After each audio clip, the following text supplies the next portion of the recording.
kotinda mwana na yo akende kotanga na mikili ya poto to pe oteka bandaku pote bana na yo bakende kotanga na mikili ya poto kasi balia bambongo tala occasion oyo fondation au parler epesi yo pona kotinda mwana na yo akende kotanga na mikili ya poto yango yo lokola na mboka ya Tunisie oza mobimba bakomisi mwana na ba université ya kuna nyonso kitoko Chypre, Canada, États-Unis oza mobimba ya Schengen ya Dubai awa nyonso ezali na fondation au parler bazo sunga batu makasi adresse ezaka kase moko na avenue Kassavubu numéro 51 à l'enceinte du bâtiment Carrefour de Jeunes. Tope obengi bango na ba numéro ya téléphone oyo plus 243 82 1 006 172 Tope na plus 243 4 Mbote mokili mobimba senko ba ki bozali belé au parleur liboso na bino benga papa benga maman merci na bino bozota la biso de partout fidélité confiance vous allez se quitter la biso mikolo na mikolo le rôle mvula merci Congo Brazzaville merci Afrique du Sud merci États-Unis to banti bongo na maman bibi chez uno plus 1 bagou donze pourquoi pas la Mbengazor la baronne Petroninga de te pêcher Mbote belé depuis lié donc la reine, pourquoi pas maman Yvonne, te pesi Mbote et belé, maman Yvonne Ngewa au bazota la biso ba sepela ramingi le to mbeli bino susu. Docteur Wapiti to continue likambo oyo bandeko lelo to brosser moi mukie kaka likambo kimbango meto ofande la toujours ba sorti ya Jésus bandeko ngai. Ba sorti ya Jésus. Docteur Wapiti bango na news christique betalisi biso que bato nyonso bandimela Jésus mon côté. Toroye bango bandeko batuni biso babengi biso biso to sambela na la compassion. Biso to sambela na ACK. Biso to sambelaka na église catholique, biso to sambelaka na ba protestant, biso to sambelaka bipai na bipai. Nano toyoka yango te Jésus ala rara moko boni pasteur pardon docteur Wapiti ya nyako te biso nini na motu. Donc ça dit to rokende li feloto ndenge nini toutes ces questions auront bel et bien les réponses dans l'émission Oyo salutation na mama Congo tsongo bazota la bisope depuis Bela pourquoi pas to pesa pe mbote mingi na mama na nosoki sauf de servir les autres maman Nelly Mokela balanda émission mingi ba sepela ki que le loto yamba docteur Wapiti wazali na biso wa docteur Wapiti mbote na yo. Oui mbote ndeko mokendi. Docteur Wapiti chaque jour au Yaka il y a toujours quelque chose de tikarangai mais est-ce que nous a bien? Oui, je vais très bien. Très bien malgré la chaleur, malgré la saleté que nous rencontrons, malgré depuis Naaki Nazula Takaka basket moko parce que pour permettre na tamola likolo ya babou ya ba poto ya ba saleté sans problème. Mais dans l'ensemble, je vais très bien. Dans l'ensemble, vous allez très bien. En Koumounene Bola Taraboye, il y a des panafricains. Mais vous défendra Jésus. Confusion te na yo moko? Bon, quand on dit panafricanisme, et banda qui quand? Avant panafricanisme et banda, Ankh existaka déjà. Existaka déjà. Depuis l'époque de l'ancienne Égypte. Existaka déjà. Mais dans l'histoire Jésus ba ya na croix ba longoli biso oyo lati wana ya bakoko na biso. Ouais. Et yamona nuna banda na lingaka nanu kozongisa lokumu na Hachem Adonai, créateur et maître de l'univers. Wamba mpungutu lendo Dieu Père tout-puissant, nima wejanangila Dieu de nos ancêtres. Yende asali poto ya tokutana. Mingi balingaki balamuka balamuki te, mingi baza na kati ya ba hôpitaux ba boloko, mingi baza na kati ya bandako na ba situation difficile, mingi baza na kati ya ba territoire moko occupé, bitumba ba bombe eza kokwea masasi eza kobeta, ba viol eza kosalama de toutes sortes, mais biso quand même dans la capitale congolaise, nous sommes dans la paix. Tika lokumu ezonge pa inaye. Et ndenge tozoloba bato bazozwa makambo na sens figuré, donc na sens imagé. C'est pourquoi nous disons dans la gnose christique, la Bible a 4 formes d'interprétation. La première est obvique, littéraire. Moutazo soit Bible ndenge kaka ba komi. Ndenge kaka ba komi. Et dans une interprétation homilétique, dans une interprétation imagée, puis dans une 4e interprétation qui est le yesod, le fondement. Et cette 4e interprétation qui est mystique et ésotérique, qui n'est pas donné accès à tout le monde. Yango moni tozo ya sikoto bimisa école Trikaya, école de lumière d'Orient, lumière christique, pour tobanda ko limbola babiloko wana oyo na kati ya Bible ba codé yango. Ça existait avant même le panafricanisme. Ngana ko porter yango te pona sa panafricanisme. Ngana ko porter yango pona yebi le pourquoi. Na yebi pe ko interpréter yango. Ouais, c'est le mot frère Mukedi. Oui, que sur lati ank. Ozo ça la rapport sexuel na mwasi na yo. Mukolo wana zemi e koti. Oui, que mwana wana robota ma ozala mystique. Ah, docteur Wapiti. Wana zali révélation moko na pesi na bino. Docteur Wapiti. Yo surtout molanga une émission na ngawene bandeli boyo bani na ba. C'est ça ce que je vous dis. O lati ank oyo. Ank oyo soko zanango na nzoto na yo. Ouais. Pendant où vous accouplez avec votre femme, et si ces jours-là, à ce moment-là précis, yo zalaki na ank na kingo na yo, na nzoto na yo, zemi ekei kokota, mwana wana akobota ma akozala mystique. Mais docteur, c'est que yo longola ngote to. Akozala oyo ba bengi initié, né initié comme je le suis. Moi je suis initié, né initié. Non, il y a des moments la longola kango. Mais il y a des moments vraiment ils la monta longola kanyoso. Il y a des moments na zaranango par rapport il y a intuition et inspiration. Alors tant que kende na croix, toke na signe à croix, c'est pourquoi j'aime parler avec un tableau. Toke na signe à croix.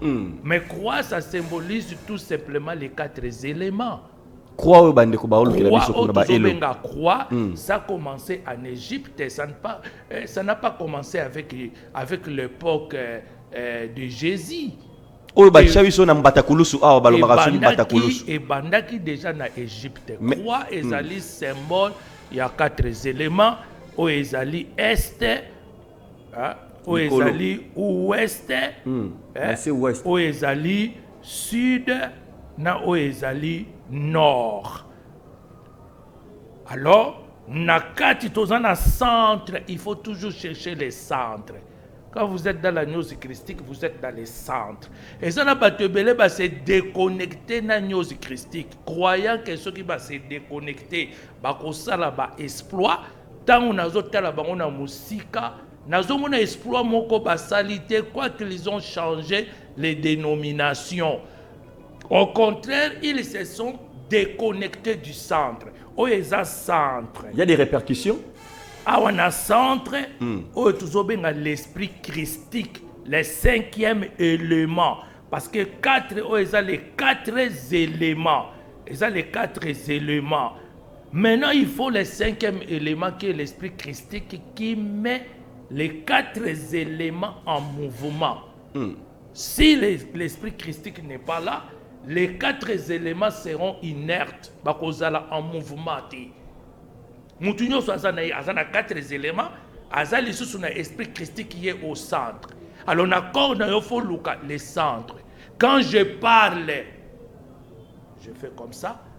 Je retourne au centre pour puiser maintenant une nouvelle énergie qui va me permettre de m'exprimer, de les dégager pour aller atteindre l'objectif que moi je cherche à atteindre. Et à chaque fois, je dois retourner au centre. Alors, maintenant, les 4 éléments. Ndo monitango babaki Yehoshua wana bache INRI. Nabite soyi elo baza nango kuna na ingénieur Balbo bazolala. Oyo batu bazoko interpréter au Jésus de Nazareth, roi des Juifs. C'est faux. Croix. C'est une mauvaise interprétation. C'est une mauvaise interprétation. Or, les 4 là symbolisent les 4 éléments. INRI. INRI, qui symbolise les 4 éléments qui est le feu, l'eau, l'air et la terre. On a un docteur Wapiti. Vous comprenez? Donc, et tous on a la langue sacrée, la langue sacrée hébraïque, langue hébraïque est sacrée, latin est sacré, langue grecque est sacrée, langue sanscrite est sacrée, Kikongo est sacré, Kiluba est sacré, Swahili est sacré, Lingala obiso tolobaka est sacré. Moni, docteur Wapiti. nous, Lingala oyo ya bandi kona biso. Nous parlons oyo ya awa ya Kinshasa obi pena ya Bangala. Oyo lingala otozoloba awa otozobenga lingala de la rue, mélangé avec des mots français mal prononcés ou mal interprétés. Lingala mais facile. dole kaka nango ndengwana na katisi prince. Namoni ke nazoloba bien. Mutalobi na katisa ki prince. Je suis interprète, traducteur, juré auprès du tribunal de grande instance de Bruxelles. Alors, on a interprété mon ndengeni. Akati si prince, mon dela zotunanga mais monsieur Petit, qu'est-ce que ce monsieur-là est en train de nous dire? Mais il y a ce monde à Kazolo bien. Est-ce que on est à vrai lingala? Et ça lingala de la rue. Hein? Et ça lingala de la rue. Prince, pour naé Akati Saki prince, à Monica Nobi bien. Donc, si vous permettrez, nous allons parler sur la croix en profondeur. Maintenant, mais je suis en train de parler en passant, parce que ce n'était pas le sujet que nous sommes venus débattre. Voilà, ce n'est pas le sujet, c'est une parenthèse. Que moi, chocolat, ça sera de l'introduction. Pour notre émission, il y a un peu tout fait tout flamme. Bon, c'est une émission où on va initier les Balandarabiso. Vous avez le grand esprit. Il y a de chapelets. Ba chapelet misusu bandeko balataka na banzoto to pe balataka boye mona chapelet wana ba komi likolo ya mutu ya Yesu wana ba komi wana INRI na obédience misusu ba yebisaka même bato okoki ko sala méditation ya oyo komi wana docteur Wapiti ba terme wana ozo ko méditer yango lokola bandeko misusu basala ba homme oza ko yemba yango comme ko fredonner yango. Tout ça, et ça peut être une porte où il y a. C'est possible ou pas, docteur Wapiti? Et Batouyali Kolo, les esprits supérieurs, Bango Bayoka Kasson. Bayoka Kasson. Raison pour laquelle Ezali n'a pas prière Moussousou, ba mantra, ou zikre, ou rosaire. Ba catholique, ba bengiango rosaire, ba musulman, ba bengiango zikre, ba sanskrit, ba bouddhiste, tout ça, ba bengi yango mantra. Ezali les syllabes, o ezoko pesa ba fréquence na ba son. Po batel kolo ba yoka ka son comme les baleines sont spirituelles. Ba baleine. Les gros poissons des mers là. Baza spirituel. Ba solo la kana son. Tui, tui, tui. Tout éclairé Raza Liboso, Bamsou Soiseau Landinasi. Ce qu'on a danger à communiquer bon caca par les sons. Raison pour laquelle Tozo Loba, il y a des mantras, il y a des zikres, il y a des rosaires qu'il faut prononcer cela dans la langue des révélations pour garder même son, même vocal. N'est-ce pas si y a homme? Au salango pe docteur Wapiti. Le cas n'angopé. Non, mais ça, je ne peux pas vous dévoiler. Ah, tout le docteur secret Wapiti. ici. Faut biloko na beti. Je peux pas. Ba initier ba comprendre que Mukendi a touché ba place ba initier. L'agneau christique, c'est l'ensemble de tout. N'angopé ça na kati. C'est l'ensemble de tout. Hein? C'est l'ensemble de tout. Moni, c'est l'ensemble de tout. Ce n'est pas une religion, ce n'est pas un mouvement sectaire, ce n'est pas un mouvement philosophique, mais c'est une pensée messianique pour la préparation des élus à ce grand retour dans la maison du Père. Donc tout est dedans. Maintenant, Chapelet, c'est la divine mère qui a révélé cela, que Bassal la cahier roseur. Oh Ezali, si je ne me trompe pas, ne m'abusez pas, quand je me trompe de quelque chose où j'ai fait une erreur, on me tient toujours rigueur. Alors moi j'aime la correction parce que quand nous parlons, nous pouvons aussi faire des erreurs.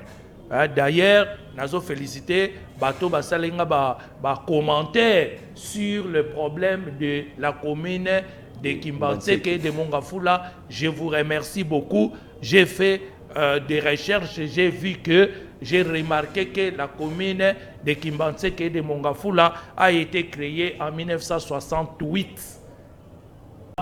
Je marchais encore à quatre pattes. J'ai marché encore à quatre pattes.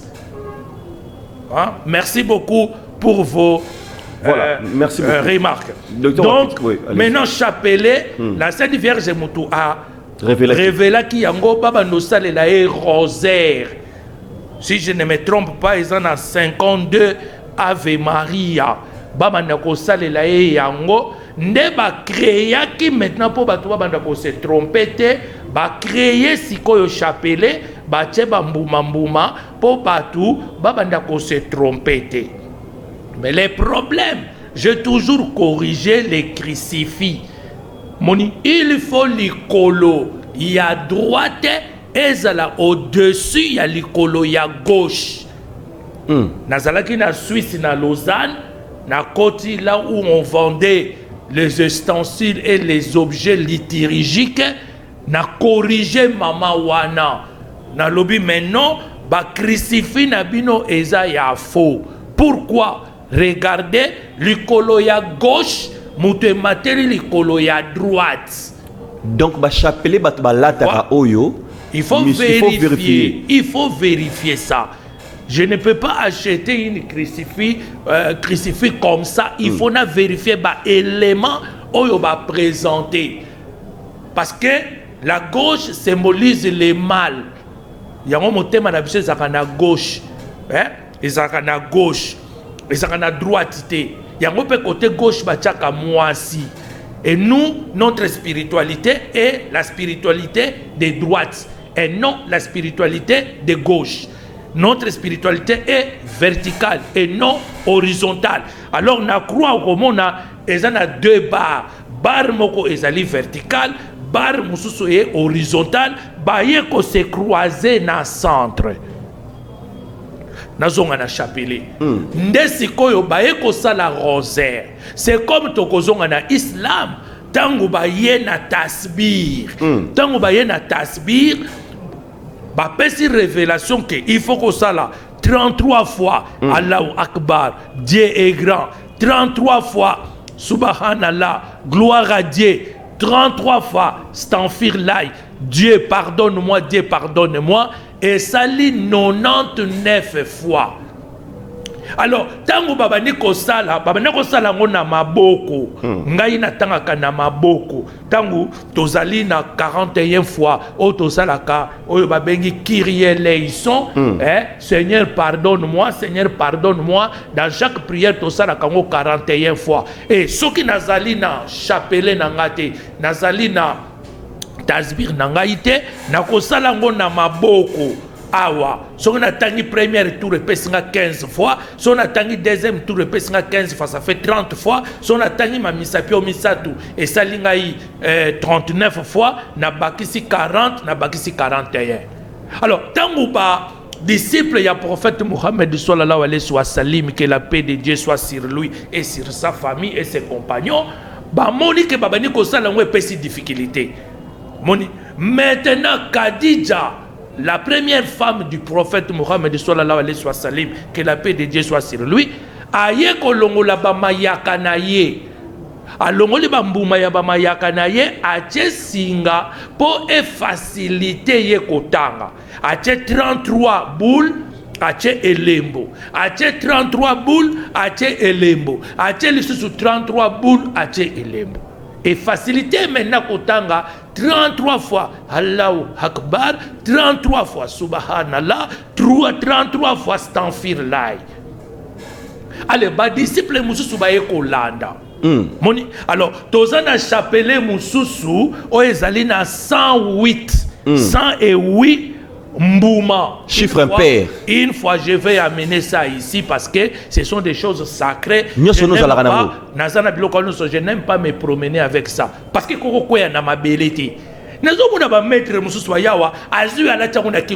ça a été fabriqué par quel genre de bois? Parce que ça n'a pas bois sacré. Bakosa la ngona babua nyonso te. Bakosa la ngona mabaya nyonso te. Yoko monanga eza babua. Mais quel bois? Et koki kokweya na mabelete. Raison pour laquelle il faut conserver Kayango avec une grande avec nazala pena ke kweya te na mabele. Eza na 108 boules. 108 boules wana nde oyo toza kotanga na ba moment ya pele to bengi mantra.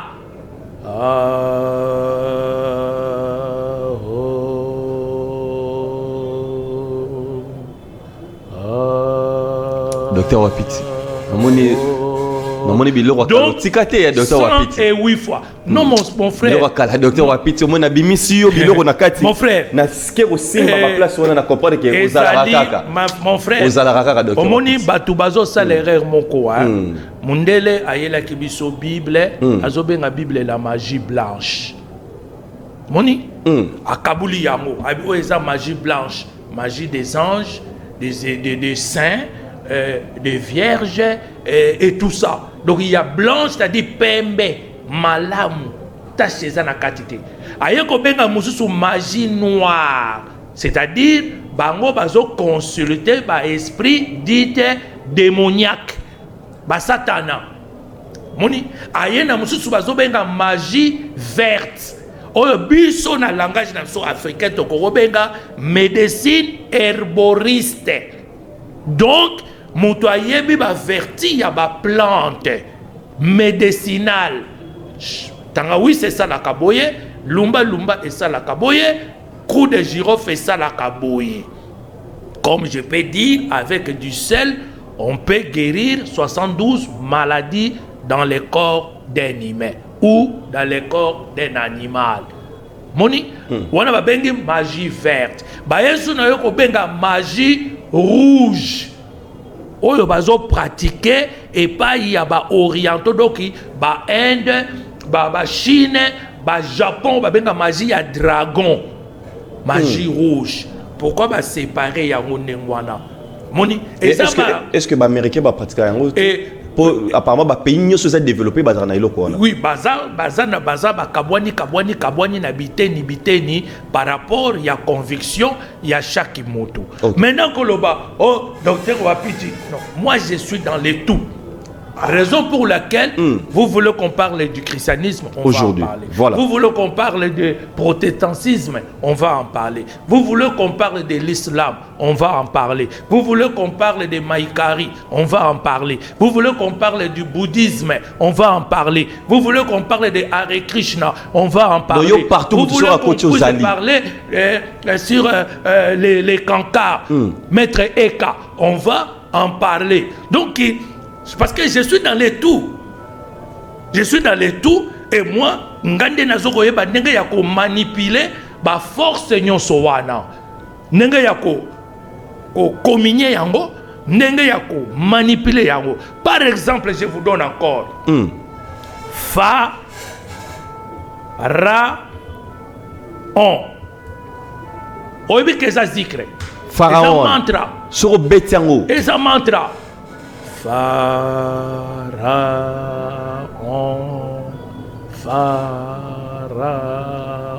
Il faut ouvrir la porte de qui on ezali zikre Par contre, pouvoir, il y a intuition. De yo, sur intuition, il faut aux en pouvoir, il y a intuition. Je dis aux disciples, vous devez méditer, faire beaucoup de mantras et des zikres, par exemple, de rosaires, pour développer votre intuition. Vous ne pouvez pas marcher dans la spiritualité sans avoir le pouvoir de l'intuition. C'est lui qui sent les choses venir. Les mauvais comme les bonnes choses. Alors, surtout quel sous Jésus le mina bango, ce qui bolongo li kaka iota. Makamono c'est baby. Iota moko. O yo ta. I-O-A-T-A. L'été. Oh, ezali la conjonction de coordination na bango. Moni. Mais ezali, eza mantra. Code, eza code. Na verset mobimba. Ezali code. Code wana siko tozo kolakisa yango na ba disciple ndenge nini yo kozwa mantra ndenge nini yo kozwa la zikre les syllabes sacrées pona likolo efungwama biso tozate nzambe bazokanga mupe papa mais osuka nango kaka na plafond raison pour laquelle osomona mboko ezo sala transformé alors qu'il y a des églises implantées dans chaque coin de la rue donc bazosambela mabe donc prière ezoleka et la prière n'a pas besoin de quand même première ciel té. Ils ont reçu kaka na kati ya sphère terrestre. Alors changement que ça la mandengeni. Changement que ça la mandengeni. Donc biloko wana yango moni oyo toza côté oyo to bengi école na biso to bengi yango la Trikaya. École école des lumières d'Orient. La lumière christique. Voilà. Bon. Par là, et Mimi Bisso, Boebi que Negena docteur Isalara, docteur Lelo, Sora Yé Bisso Petoyaka, docteur Aye, Naba beaucoup, Toye Penaba beaucoup, le docteur Lelo, Toko Tasco dans les Kamouya, le Christ, Jésus-Christ, Toko Talsou parce que Tobanda qui en déjà, différents types à Jésus, et tel c'est Bisso qui m'ont kili, Batou Bandi Melara, Jésus n'y a sauté, soit il peut battre connaître Jésus, connaître Jésus n'y a sauté parce que Oyo Nyose et la Kisaka, Ezali, Jésus Mousso. Alors on va aller de l'autre côté.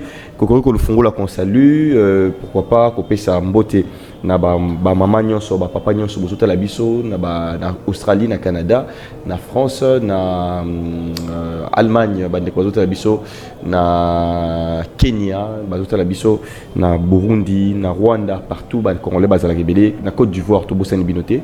On va aller suivre Michel Offray na dossier Oya Jésus. Cette reportage va permettre à biso que to ko creuser et qu'on décrypter ces sujets où ils sont très profonds, le Christ, Jésus et tout brosser mon mouké qui m'bango et puis tout on a tout juste après. Wapiti dossier permettre un peu bisoto qu'on peut donner côté dans le camboli solo oyo.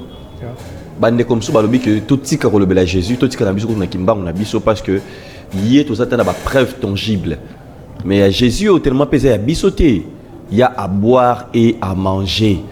Là toujours là Michel Offray ou à lobby que ceux qui n'a lobby que n'a jamais existé dans façon sous beaucoup quantité mais ils allaient fiction docteur Wapiti malobé pas nayo news christique comme lobby là Jésus Christ nini car oyo ka lukutaka ba pasteur bazoko kosa bato matondo ndeko Mukenzi omoni na loba il y a 3 Jésus. Parmi les 3, Moko Azaya faux qu'on avait fabriqué au 3e siècle.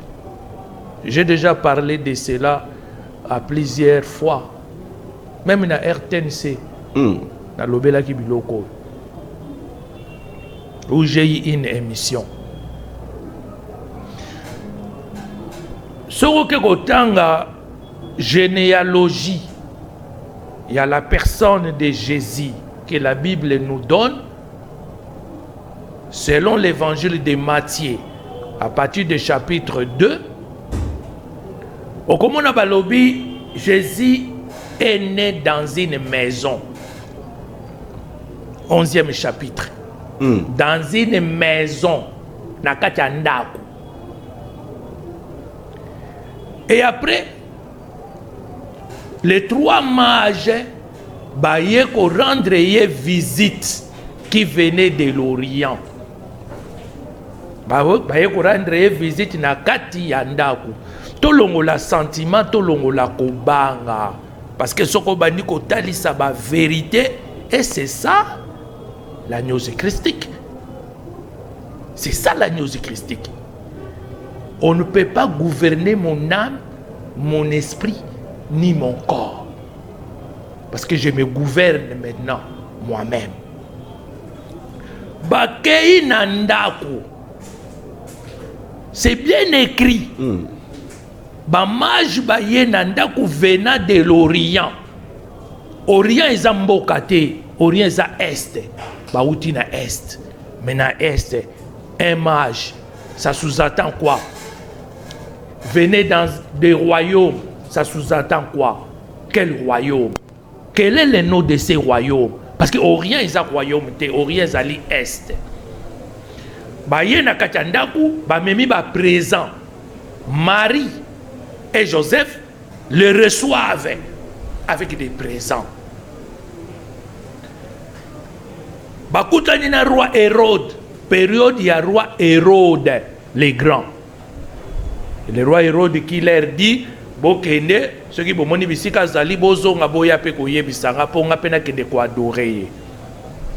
Et ba ange aye koyebisa ba ngote.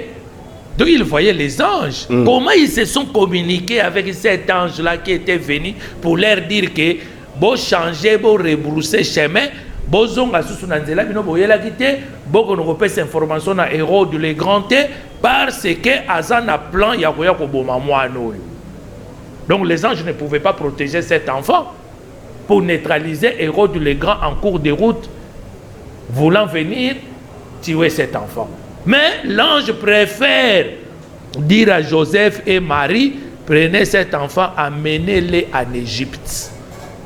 Ils amenèrent cet enfant en Égypte où il demeura pour une période de 4 ans. Baoutine na Palestine, Bakena en Égypte. Un jour, un monsieur qui me voit dans une agence de voyage, une agence il y a voyage, naza kota la plan ya mondo bango bachaki. Naza kota la Palestine, naza kota la Égypte, naza kota la Éthiopie. Mais pour nani basala ki route ya munene ba kitati vers l'Éthiopie pour aller en Égypte alors que nzela ya mukuse zalaki qu'il pouvait traverser facilement. Le blanc là est venu m'interpeller. Mais c'est qu'est-ce que vous êtes en train de regarder sur ces plans? Na mapouana. Na bandiko expliquer. Abinon ils ont modifié la carte. Ça ce n'est pas la carte de l'époque de cette histoire que vous cherchez. Je comprends. Parce que par rapport à cette carte, l'Éthiopie est très loin. Bon. Quand on a l'évangile, il y a Luc. Luc qui était le disciple de Paul, qui n'a jamais connu Jésus, n'a jamais fréquenté Jésus. Parce qu'à Zalaki, médecin, Paul qui souffrait, à qui qu'on soit traité par Naye, Luc maintenant, qui doit être évangélisé par Paul, qui abandonne son cabinet médical pour devenir disciple de Paul. Le Luc que la Bible nous parle, qui venait du bouddhisme. Ah, docteur Wapiti, docteur Wapiti. Si. Ah, vous avez un bouddhisme. Mais si. Tant on a quelque chose na kimbangiste, babengi nani balobi ozali sekoki, qui veut dire outi na mangomba mususu. C'est-à-dire tu n'es pas né kimbangiste. Il y a des frères, des sœurs qui sont nés kimbangistes. Moni, babengi bango ba sekoki. C'est-à-dire, Luc était bouddhiste. Yango somona ba écrit na ye ezokenda na ba bouddhisme, enseignement bouddhiste. Qui accepte, qui suit maintenant l'apôtre Paul comme amemelakaye ba sacoche, ba valise pendant ba voyage missionnaire. Il y a Paul. Luc maintenant qui nous écrit ceci. Que Jésus oyaye abotami na tangu ya roi Hérode le grand abotami na tangu ya César Auguste. Moi nous abotami na tangu Mobutu. Moi nous abotami na tangu Mosé Laurent Désiré Kabila. Est-ce que baza mwana moko? Baza mwana moko te? Moni? Oyaye Jésus na Luc chapitre 2 abotami na mangeoire. J'ai cherché à savoir signification ou la définition d'une maison et d'une nageoire. Nageoire ezali un enclos basali yango pona kobomba bibuele to bandeke pour une période un peu difficile. Et ça se comprend que bake kobomba ba meme kuna bazo bomba bango kuna na grotte na nageoire parce que c'est un temps hivernal. Mais oyo ya mate abotami na ndako. Ya lika abotami na mangeoire. Est-ce que ça moi na moko? Mais allez lire la Bible tranquillement. Nous sommes plus dans les périodes où de dire seulement Amen, Amen, Amen. Non, non, non, non, non. Démontrer. Et moi, je suis en train de vous démontrer. Et vous allez lire la Bible. Maintenant, aurait ba mage ba yako rendre visite, ba mage ba yete, ba tu ba yako rendre visite, ce sont les bergers. Les propriétaires des troupeaux qui étaient dans cette mangeoire. Bavandi libanda, bazo yetola, anja yeko yebisa ba kende nanda kwa na mangeoire, bokende kuna bokende kokuta mwana moko abotami. Et le recensement n'a pas eu lieu pendant les périodes des Hérode les Grands. Le recensement que la Bible nous parle avait eu lieu pendant la règne de César Auguste. Est-ce que baza mwana moko maintenant bakei batali et si mwana wana bakimi na en Égypte était allez lire la Bible le huitième jour suivant sa naissance bamemi mwana wana na temple selon la loi mosaïque pour aller se faire circoncire et aller être présenté au temple le 8e jour alors que l'autre est en Égypte pour une période de 4 années. Il regagna la Palestine après la mort de la personne qui voulait l'assassiner, Hérode le Grand. Est-ce que ça m'en a manqué? Maintenant, quand nous regardons deux banas, mais les solo, mais même quand nous toquons devant un tribunal compétent, tout samba makambo yo. Mamuna Jésus nous avons bakoloba bozolobela mwana moko te. Moko apotama na période ya Mobutu, moko apotama na période ya Laurent Désiré Kabila. Moko tango babotie bakimi bakena ye na Katanga, moko batikali na ye kaka na Kinshasa. Te me bande comme pour na bango ba prouver que pour ne relaxer le coup tamba la mort ya histoire. Maintenant, quand nous regardons les deux églises, les deux formations religieuses, l'église de l'Orient et l'église de l'Occident.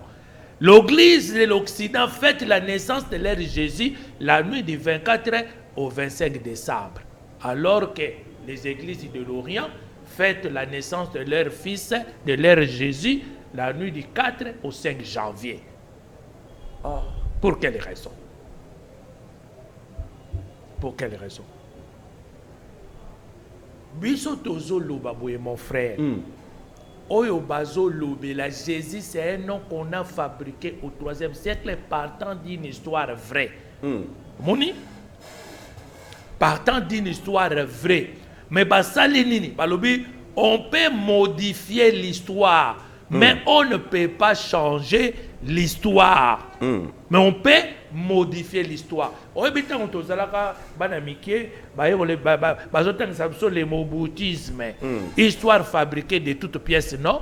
Oh, Mobutu à l'âge de 12 ans avait tué un léopard. On croyait à cela. On croit toujours ça, on peut examiner.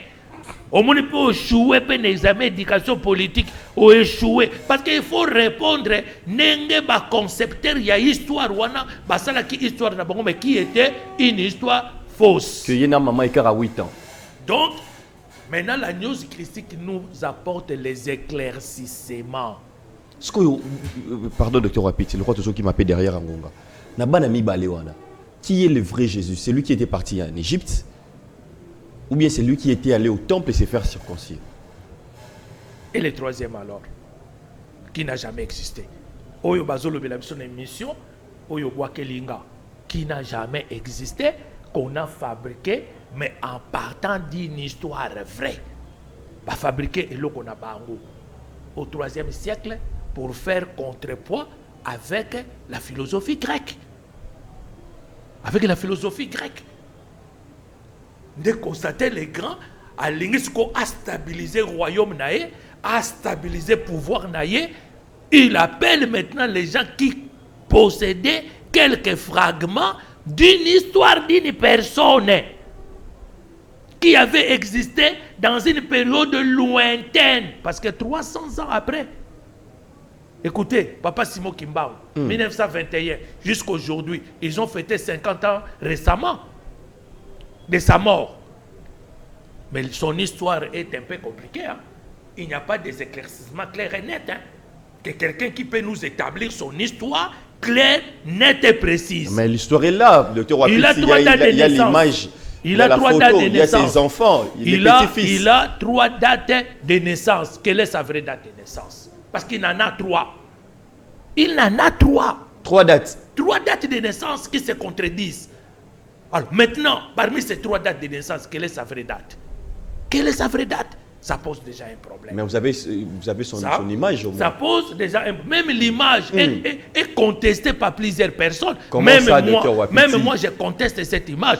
J'ai enlevé ça dans mon sanctuaire. Ah, d'accord. Est-ce que vous avez interrogé les chercheurs kimbagistes? Moi, j'ai mis l'image réelle qui se trouve dans tous les documents, toutes les documentations dans la bibliothèque.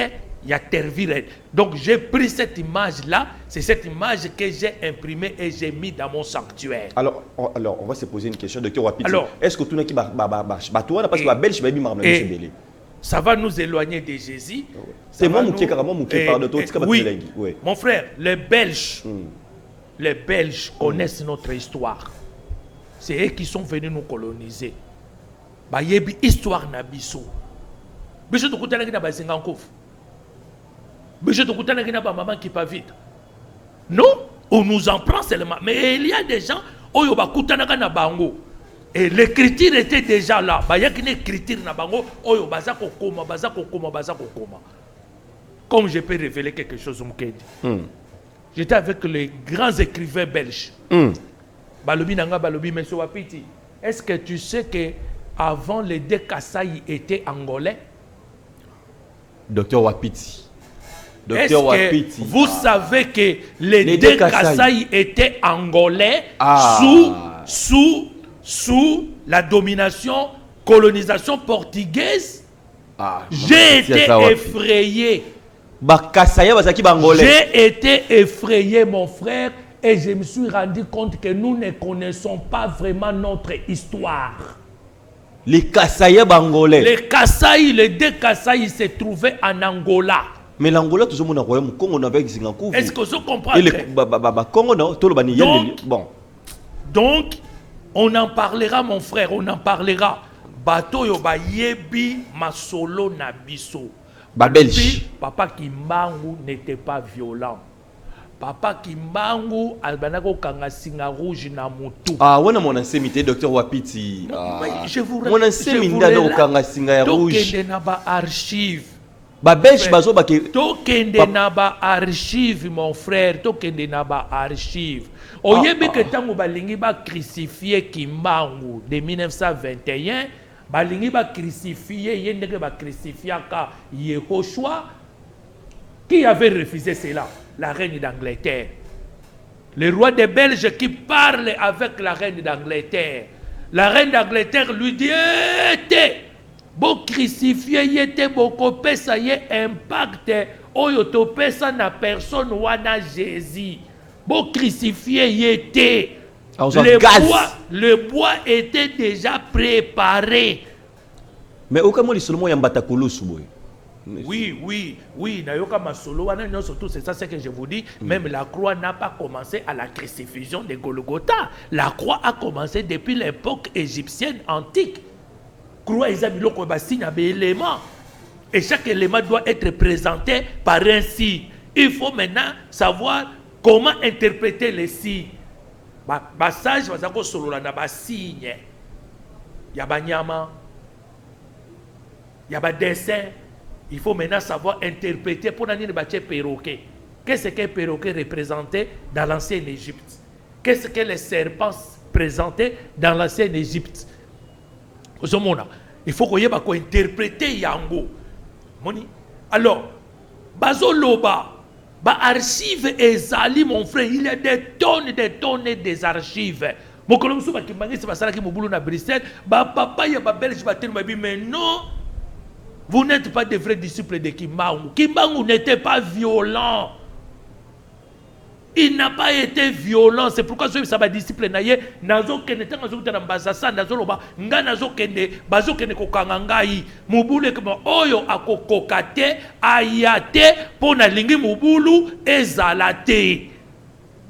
Donc oyo akokokate oyo ko un esprit que fasi ma machette fasi ma mbeli ayate.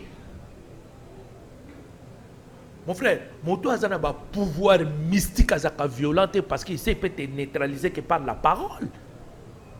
Ah, Moto a un pouvoir à solo. Mais oui, au Corobet a yembata salé l'autre côté. Yo bimi gang. Même temps, on a un tongo la moukite. On a un vrai mystique. Mais oui. Donc, Makambo yo, il y a un moment où tu expliquer. Maintenant, les deux Jésus. Le troisième, c'est un faux que les églises prêchent aujourd'hui. Bazo ko pénétrer même Bible oyo bango moko ba simbité bazana ngona maboko mais bazo parce que avant yo pénétrer yango il faut avoir la lumière christique et la lumière christique bazo ngona mbongo té, la lumière christique bazo ngona corruption té, la lumière christique bazo ngona jeûne prière té, la lumière christique c'est un don de Dieu, c'est quelque chose qui nous est donné gratuitement par la approbation divine. Na bango moko bato likolo. Et ça c'est parce que je suis meilleur que vous. Et ça c'est parce que na jenaka 40 jours 40 nuits. Non. Et ça na bato ba âme supérieure batinda makina se et au moment voulu l'esprit christique va se révéler en eux pour éclairer maintenant le monde comme je suis en train de vous éclairer. Sans cela, même le Congo ne verra pas le bonheur. Même le changement de la constitution ne nous apportera pas le bonheur. Il faut d'abord que les gens saisissent l'esprit christique que nous enseignons et l'homme congolais doit être transformé de l'intérieur. C'est après que l'extérieur va être prêt pour assumer cette grande responsabilité de gérer, diriger et amener ce pays à l'émergence. Est-ce que pour que Papa Kimbangu a sa révolution, Yango Moni, Joseph Kabila Kabange, quand il déposait le pouvoir, il partait. Qu'est-ce qu'il dit? Je n'ai pas pu changer l'homme congolais. Phrase wana, je n'ai pas pu changer l'homme congolais. Alingaka changer bango ndenge nini ya un esprit christique te. Oko changer bango na mbongo te. Oko changer bango na fimbu te. Oko changer bango na ba mesure moko rarissime te. Oko changer bango avec l'esprit. MPV. Kimbangu azalaki na MPV. MPV wana nde tozobenga esprit christique. Omoni na français tozobenga ngo esprit christique na kikongo tozobenga ngo PV na chiluba tozobenga ngo nyuma tozobenga ngo chifedi wana nde makambo nde ekitelaka batu au bon vouloir ya bango moko ba esprit supérieur par rapport à non réincarnation. Mais moké docteur Wapiti tozomona que maman mouila zoloba que Kimbangu azali ko solo la chambre. Est-ce que on a pété un PV? Oui, c'est ça mon frère. Au moment où on a fait la conférence pour le début du mois de janvier, total, le Kimbangu de 1921 et le Kimbangisme de 1959 et le Kimbangisme de 2001. Oh, il faut, pourquoi trois dates? Et pour toi, Koloba, l'avenir du Congo. L'avenir du Congo, un pays mystique. Pourquoi faire deux choses en église Kimbangisme? Pourquoi?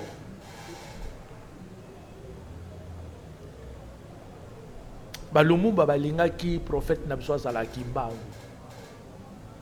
Tonga tozala ba chrétien te, tonga tozala ba musulman te. Parce que on nous a importé tout cela.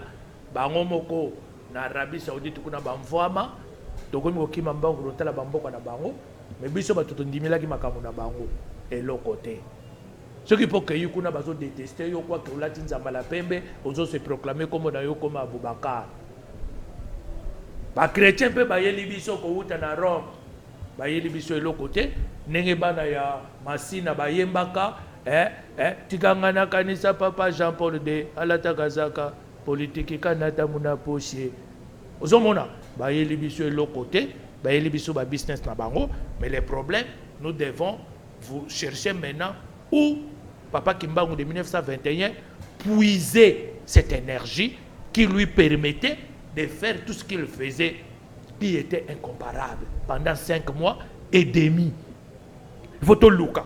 Et tout Luka, tant qu'on a un livre vert, dans chaque soir, chaque nuit, il parlait avec une entité dans sa chambre secrète. Amui la zoko yoka kaka, mobile na ina chambre secrète na asololaka na moto basololaka. Po entité on n'a pas lobaka. Yé pas lobaka. Basololaka. Un jour la nuit, maman Mouila a hyper. Ils ont un livre vert. Abimi li banda gangi. Bata village baye. Oh nini. Et maman Mouilou pour protéger son mari a cause que ote na santa ki lokola miyibi bayaki baningisa ndaku yango na bimi ko ganga. Il protégea son mari. Quelle était cette entité-là? Quelle était cette divinité qui venait parler avec Papa Kimbangu de 1921 avec il commençait sa mission le 5 avril. Bamsou Balobi, le 6 avril 1921, mais Bampadiste Balobi est à bon côté. Bampadiste Balobi, non, il a commencé sa mission au mois de mars. Bilo qu'on a constaté les grands. Constaté, nda salaki kalobi, batunoso bazana ba manuscrit quelques fragments. Ya mutu wana toyoka ki aberimento. Mutu wana toyoka ka Yehoshua. Parce que comment Yehoshua tanga komi na 30 ans. Tanga botami komo na ezaki Yehoshua te. Komo na ezalaki Joseph. Bin Joseph. Omoni aye kozwa kombo ya Yehoshua tanga komi na 30 ans. Tanga ke kozwa baptême azu maintenant komi Yehoshua Hamashia. Kombo na ye ya mystique. Neti kombo na ya wapiti. Ils ont nom de code. Ils ont nom de code. Ils ont nom de code mon frère. Il y a famille non? Ils ont nom de code. Il y a famille. Ils ont nom de code. Donc maintenant aye kozwa ba kombo wana. Mais 12 ans bakati. Où était passé 18 ans Christ? Jésus, Yehoshua. 18 ans à passer à Wapi. Dans la news christique, nous divisons 18 ans en 3. 6 ans, 6 ans, 6 ans. L'autre 6 ans, il était où? L'autre 6 ans, il était où? Pourquoi il est venu jusqu'en Égypte? Parce qu'il y avait 3 centres focaux. Il y a philosophie, il y a mysticisme. Chaldée, Babylone et Égypte. Chaldée s'effondre, Babylone s'effondre, sage babylonien, sage chaldéen, bangono sobayaki en Égypte, baye en Égypte, baye ko se rallier na Akhenaton, Akhenaton ayambi bango, aye maintenant kobimisa la religion unique et le monothéisme. Et d'ailleurs, il a les écrits qui commencent à montrer que Akhenaton c'est Moïse, Moshe, Ramoshe. Donc maintenant, va savoir où est Kimi. Constatez les grands bengi bango baya. Moutramta y a quelques fragments naï. Baye nango. Moutramta beta moi histoire naï. Baye na ba fragment. Nanda kwa nan, nanda kwa empereur.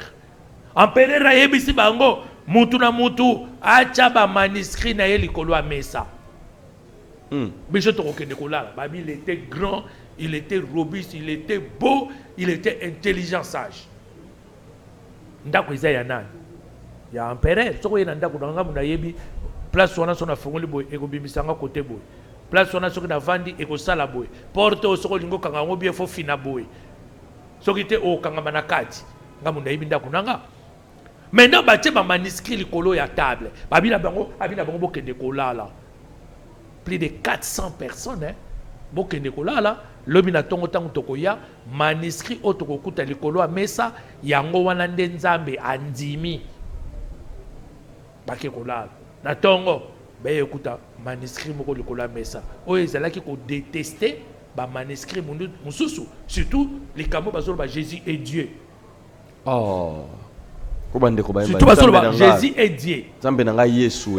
Ozo comprendre ba pasteur congolais au bazolo le belar batu Jésus azali. Copé. Mutu azalaki na manuscrit ya solo. Oyebi ke basala ye ba aventure na nzela. Na chameau na e. Aya na chameau alali na auberge. bayebi ke ye mutu ana masolo ya solo neti biso balingi tokutanaka na autorité te bazotiaka biso toujours bakale ate osali boye mpo na nini la majorité bazokutanaka na autorité mboka oyo baza baforceur bagangaka wana baza baforceur usurpateur vraiment usurpateur baforceur yango moni mboka ezobwate kaka bazokotonga baimmeuble qui nous serviront à rien. Voilà, ma question, docteur Wapiti. Donc, ouais. C'était un peu ça, mon frère. Masolo, donc, les amis Milaï, c'est ça ce que nous appelons la gnose, la connaissance. Voilà. Na trois wana nani ya vrai. Otoshite. O ya vrai, ba yambakaye par révélation. Azana kati na yo. Yango aberimento, alobaki na bango, alobi, si on vous dit je suis dans les déserts, n'allez pas. Bokenete. Si on vous dit je suis dans les montagnes, n'allez pas. Bokenete. Mais balobi nazana kamba, na okenete, azakunate. Le royaume des cieux est en vous. Le royaume de Dieu est en vous et parmi vous. Vous, nani. Yo disciples, ezana katina yo. Yo faut que nous explorer maintenant yango. Ok, nous bimisa yango. Ezwa vie pour ebanda ko diriger yo. Pour être comme un véritable maître na yo. Le maître intérieur. C'est ça la gnose. La capacité à discerner et à reconnaître la vérité spirituelle intérieure. Eza na ngomba ya mangengenge te. Eza na ngomba ya kimwenza te. Ezali na kati na ngai. Soki alamuki na pongi, puis Psaume 69, je suis dans un gouffre. Les eaux m'inondent. Je n'ai plus la lumière christique que j'avais. La trikaya. Abungisi trikaya naye. Le triple pouvoir de la divinité. Oyo bakongo babenge makuku matatu. Pourquoi makuku matatu? Oyo ba catholique babengi la trinité. Trikaya. Tri, ça veut dire trois. Hermès, Tris, Mégiste. Trois fois les plus grands. Tango ko lamuka a communiqué yo prise de conscience nakata âme na yo que vous n'êtes pas la chair, vous n'êtes pas le corps parce que le corps c'est un vêtement, vous êtes spirituel, vous êtes l'image de Dieu. Maintenant, il faut que je vous habille maintenant cet habit de Zohar que votre grand-père Adam avait perdu pour te permettre maintenant de commencer votre ascension du retour dans la maison du Père. Aux asus na posa ya enseignante, la nature va commencer à vous enseigner. Au caposa église, au bandokin d'église. Nazana ngo posa te, na okino yokani. Aux aposa pasteur à Tcholoboko. Rien. Je suis le véritable pasteur de ma propre vie. Je suis le véritable prophète de ma propre vie. Parce que je suis devenu le véritable maître de ma propre vie d'abord. Parce que tu ne peux pas diriger les autres si vous n'arrivez vous-même pas à vous diriger vous-même, à vous faire discipliner vous-même. C'est ça la gnose christique. Il y a une amie que j'aime me demanda,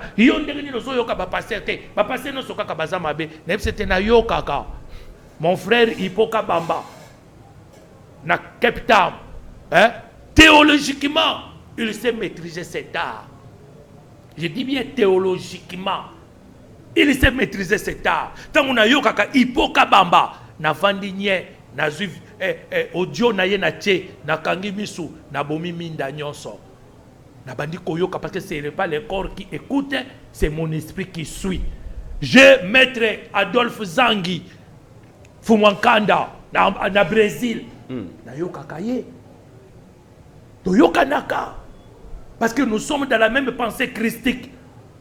Il y a d'autres maîtres, quoi qu'ils peuvent tâtonner avec leurs disciples, mais je sais qu'il est en train de dire quelque chose de vrai. Mais quand il y a des faussetés, j'essaie de discerner le vrai et le faux, la vérité et le mensonge par rapport à la lumière christique qui reflète à mon être intérieur. Voilà.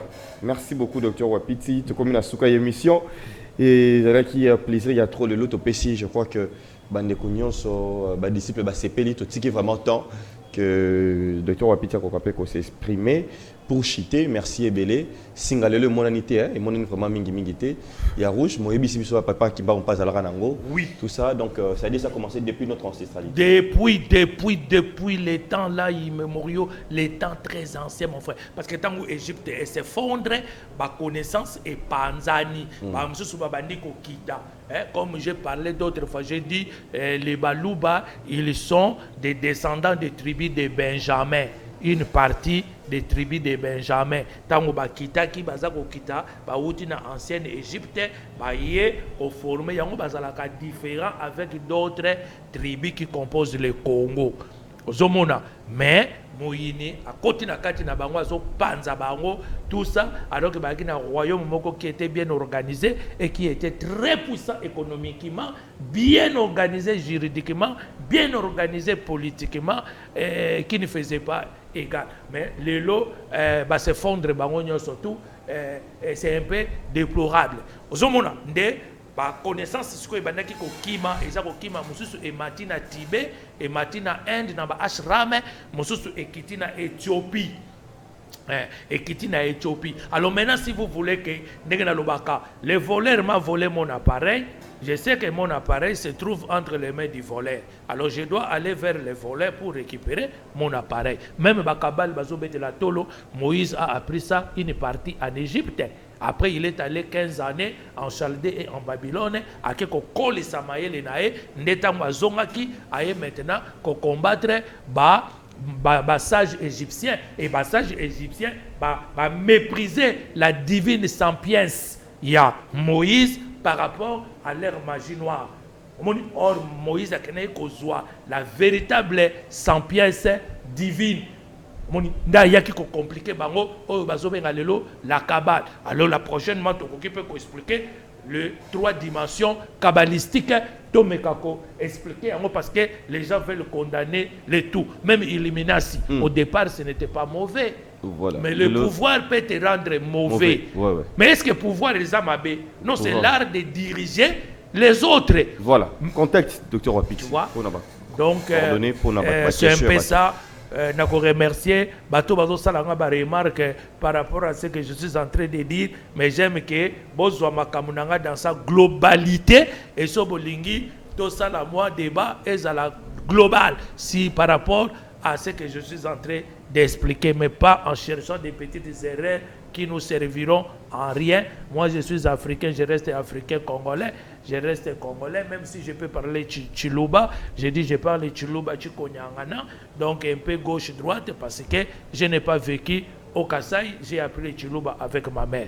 Maintenant, je remercie frère Nangamou Kendi pour la voie qu'elle a prise de poursuivre et continuer à parler de nos ancêtres, parce que la coutume, c'est notre racine. Si on coupe ça, l'arbre va sécher. Vraiment, Zambaba Koko. Et je remercie aussi Mamou Rebecca aux États-Unis d'Amérique, à Washington, qui a fait que je puisse réaliser cette émission. Merci. Et par la suite, début janvier, nous avons une participation. Il y a des frères de la News Christique partout où vous êtes pour participer financièrement pour réaliser ces grandes conférences, cette grande conférence de presse ici à Kinshasa, où nous allons démontrer où va notre pays. Et le Kimbangu et le kimbangisme de Simon Kimbangu de 1921, le kimbangisme de 1959 de Papa Diangenda Koutima Mvoila et le kimbangisme de 2001 de Papa Simon Kimbangu Kiangani par rapport à la problématique congolaise. Voilà, merci beaucoup. Merci, Mato. Le contact au PC, Dr. Opit. Toujours WhatsApp, mon numéro de l'Europe. Vous connectez avec mon numéro de l'Europe. Wana Bokoki Kokomelanga sur WhatsApp, sur Internet. Dans les cas contraires, mon numéro de Kinshasa 084 84 35 762. 084 84 35 762 qui n'est pas connecté sur Internet. ces voilà. numéros. Là, c'est l'appel direct. Maton. Bien noté, merci pour Kolanda Biso ne bandisi nasuka, ce n'est pas facile. Presque je crois les deux parties et sangane pour na Kolanda Biso malamu. Merci na Papa Konde, merci na Bino sur hôtel Arabiso Bipai na Bipai. To bisi bino que vous continuez toujours à s'abonner massivement na YouTube, haut-parleur télévision et puis na télévision la rawana à partir de 22h juste, vous avez à partir de 14h05 et puis chaque jour à 6h40 à 7h to kangawana. Moto avoke ne mosala otali na midi otali na butu otali message ekota au prochain numéro. Bye bye.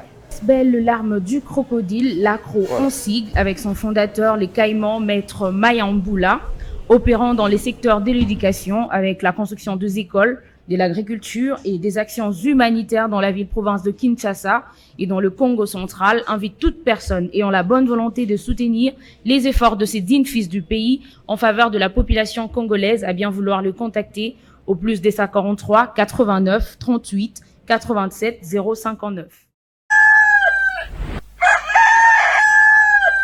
Debout Congolais,